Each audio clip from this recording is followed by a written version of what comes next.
585 FLX Beer Reviews, coming back with another episode of As the Beer Swirls. I'm Dan. I'm Mike. Fuck my life. And that's Joe. Holy shit. There we go. There we go. Like the 315, but whatever. So this is Joe from the Beer Patrol. He's going to be here helping us drink this beer. And we can do it ourselves. Yeah. What are we drinking, Dan? What is this? Mike, this is straight from the mean streets of Rochester. This is Fifth Frame Brewing. This is their Clawfoot Bathtub. Another glorious label from So these, more specifically, this is Framers. a maple and chocolate Imperial Stout coming in at 10% ABV. Ooh. And we have a date stamped on there. It's sort of backwards. I'm assuming it's 11/23/21. It might be 23, 11, 21. Yeah, sure. Why not? Whatever. You know. Yeah, I can't tell dates. No, yeah, I saw this one. Bought a single of it. I've always wanted to try it. Fifth Frame, I've had a shit ton of their bath bombs, fruited sours. What about you? Yeah, I've had their quite a few of their IPAs. I had a handful. Like they did a dark cream ale. I forgot the name of it. Then they did a raspberry dark cream ale, a tart one. This was a couple years ago. And they were really fun. I did them side by side in a review. I've done a lot of their IPAs, and they're pretty good. I've never had anything in this series.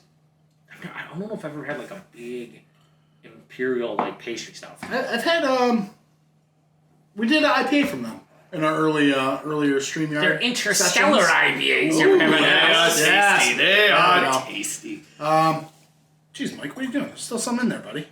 Yeah, disperse. Figured we let it set. Jeez. Two bad pours in a row. We're new to this pouring 3 beers out thing. They're struggling. They might get the hang of it by the end of the day. We'll see. So the head already kind of is dissipated for me, but it's like a. That's a. But when you swirl it, you get sheets of just stout. Just it's alcohol sheets, but it's also like dark.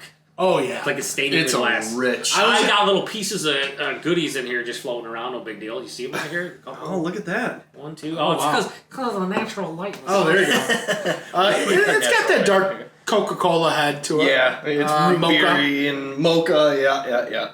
But yeah, I can't get over the lacing. Rich. Yeah. This looks like it's going to be just a chewy, just syrupy, just kind of pastry-esque stout, if you will.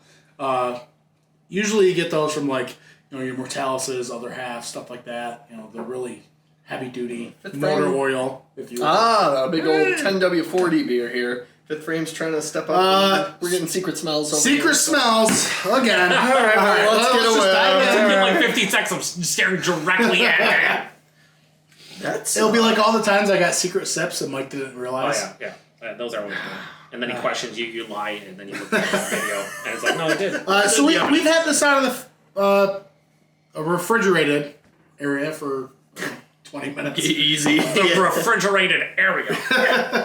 It's winter. Yeah.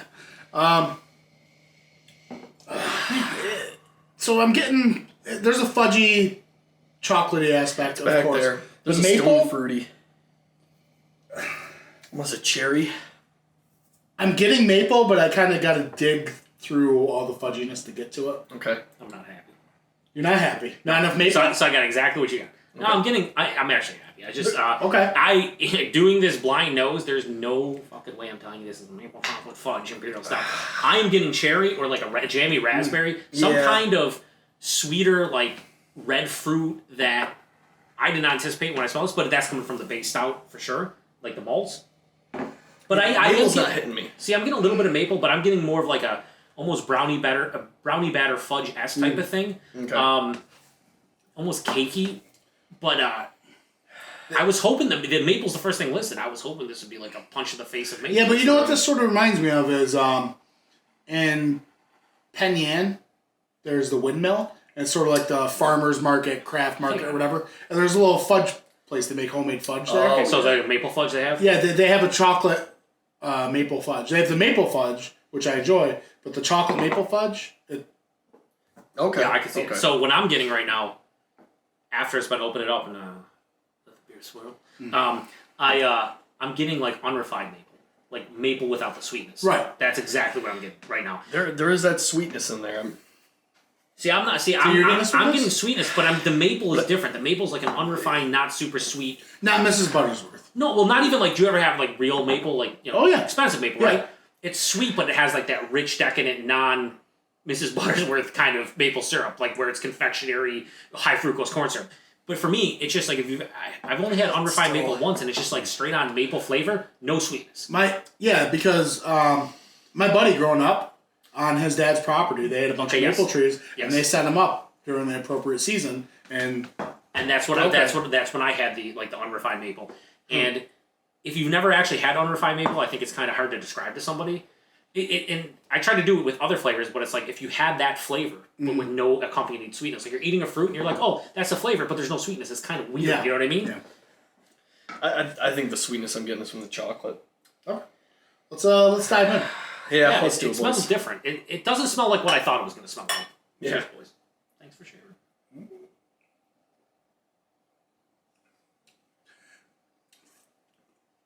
Body is full, like I anticipated. There's that maple. Yeah, the maple. Okay, the taste is better than the nose. This is sweet. Yeah. This is The sweetness is coming out, and now I'm getting a lot of the maple, and the chocolate's kind of in the background a little bit. The only thing disappointing me is the mouthfeel. The body's fine. It's like you said, almost full. Yeah. The mouthfeel is a little bit more carbonation than I thought, and it's not like real carbonated, but there's like no. I was expecting like a real creamy mouthfeel. I'm not really getting it. See, I wanted that mouthfeel to match that sheet coming down. You know, like the real oily kind of. Yeah, okay. Just residue all over your mouth. I wanted it to be like big, sweet, and like creamy, and it just doesn't have that creaminess. But you know what? At the same time, I feel like that's almost a bit of a nitpick. Like it's not. It's not. I feel like we're coming off like, oh, this is terrible. Like, it is. Yeah. Oh wait, what? no. Here's the thing. We review beer on YouTube. We're gonna nitpick it. That's our job. I'm just saying with the body. I think they did a great job with the body, but mouthfeel specifically a little bit more carbonated than I thought, and not as creamy. It doesn't detract from the beer, but to be like an amazing beer, you need that mouthfeel to be what we expect it to be. The taste, though, I think is better than the nose, personally. So are you still getting that dark fruit kind of aspect on Yes. the mouth? You know what? The taste? You know, I'm getting like Concord grape now. Concord grape, little bit of like sweet dark cherry. It's almost slightly tannic, like again the skin, and not like a jammy presence like I was getting in the nose. But I'm getting more of the maple now, and the maple kind of sitting on the palate with that chocolate. And if someone said, okay, it's maple chocolate fudge, sure, I can see that. For me, it's just more of like if you took a real nice sweet dark chocolate and added some maple flavor. That's kind of what I'm getting. Yeah. I wouldn't say like 50-60% cacao bark because I think those are more bittering than because this is sweet. So this is like a straight up dark chocolate maple kind of flavor to me. The sweetness is. Do you have a sweet tooth? Like I know you like your coconut. Oh yes, yeah, I love I can usually tolerate pretty sweet things. Okay.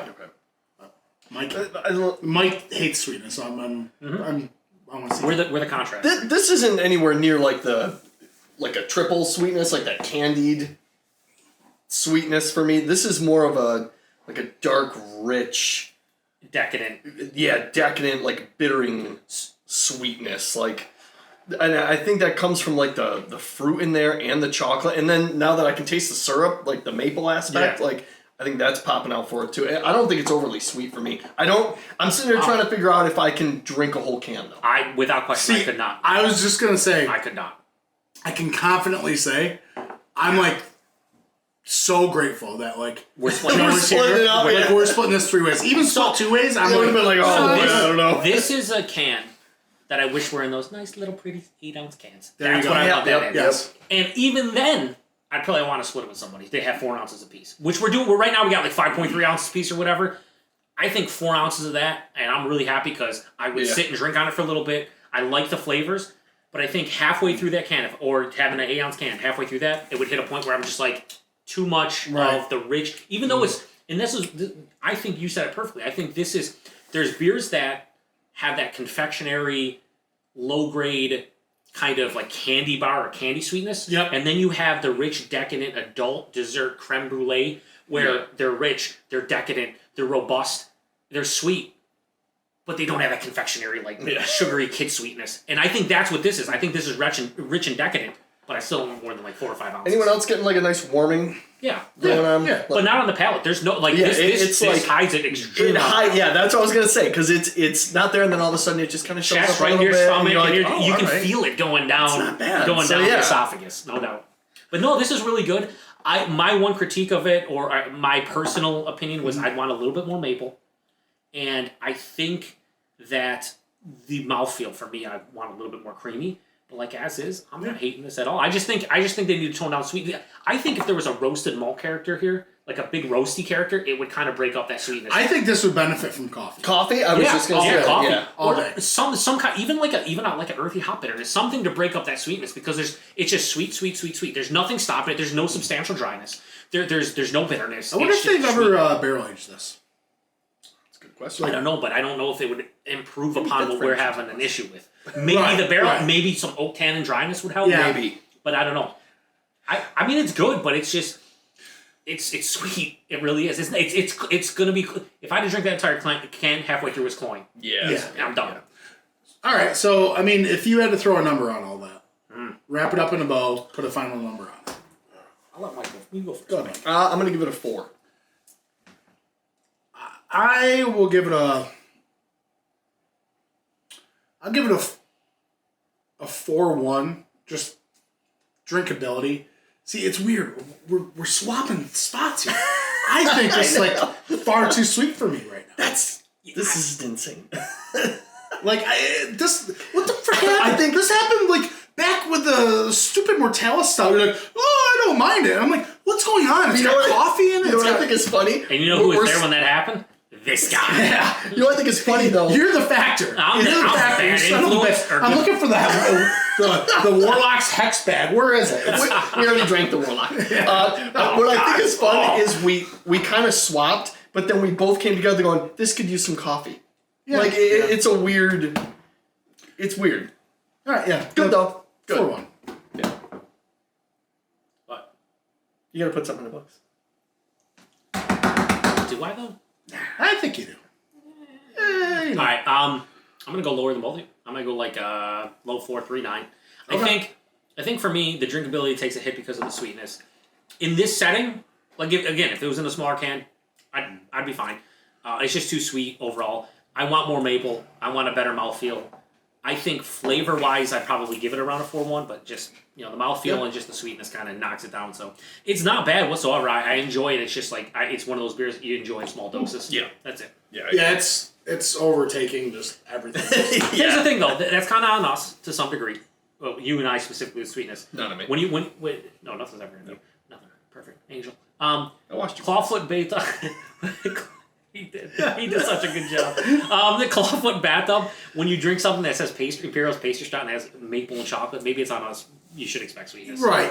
Yeah. And that's the thing. With a pastry stout, they're going to be sweet. But I've had so many good pastry stouts that balance out to some degree where it's like, I can drink that entire can and not hate myself. Okay. You know what? This benefits from like a nice, healthy handful of pretzels.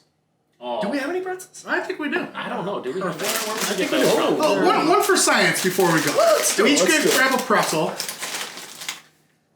me take one. Thank you. All right. I mean, yeah, let's see. There's only so many. You can't deal. All right. Ridge would be proud. You Got what? a fat snacks. Fat going on. snacks. Wash it down with some ball. Wow. All right. We take care of Joe here. So I got that salty aspect. Oh, it tastes like salted caramel. Ooh. I didn't get, that's the thing, I don't get a lot of the base beer. See, I appreciate it more with that balance. Oh yeah, way more. It dumbs down a little You know what I mean? Yeah. We're not even, I don't think, like, overplaying it or whatever. Like, it's not as sweet. I think that salty, just cleansing the palate. Knocks kinda it down a little just bit. You know, you said throw in some things. Yeah. Or you could. I've had a salted, like caramel. Yeah. You know. Yeah. Yeah. How about a salted pretzel? You know what I think hurts this beer?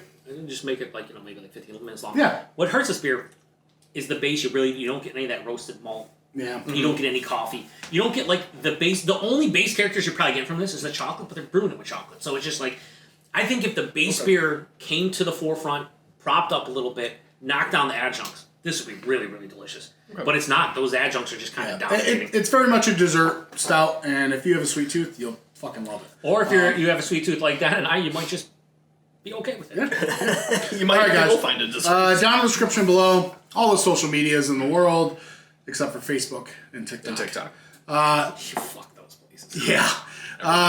We'll link Joe's channel down there. Go check him out. He's probably reviewed every beer under the sun in Western New York at this point. So. Definitely not, but I'm going to try. Yeah. All right, guys. See you later. Cheers. Cheers.